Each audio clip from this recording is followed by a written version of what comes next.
Ya, cara bertawakal atau berpasrah. Seringkali orang ngomong saya udah tawakal, saya udah pasrah.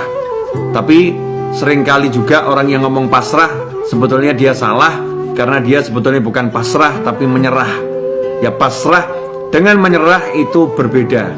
Orang yang pasrah optimis, orang yang pasrah setelah menyiapkan semua rencana dan menjalankannya. Itu namanya orang yang pasrah, yang tawakal. Dan tawakal itu bukan di ujung, tawakal itu bukan di akhir, tawakal itu bukan pada saat kepepet, saat terdesak, tapi tawakal itu sejak langkah awal.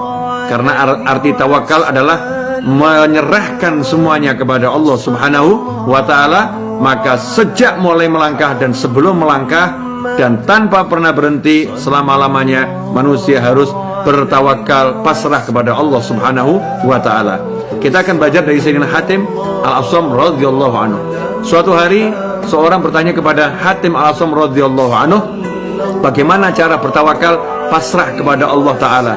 Maka Hatim radhiyallahu anhu menjawab, kusadari bahwa rezeki yang telah ditetapkan untukku tidak mungkin dimakan atau diambil orang lain, karenanya jiwaku merasa tenang.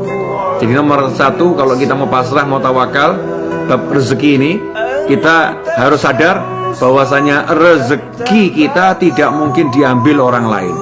Semua udah ada jatahnya sendiri-sendiri, bagiannya sendiri-sendiri, catatannya sendiri-sendiri.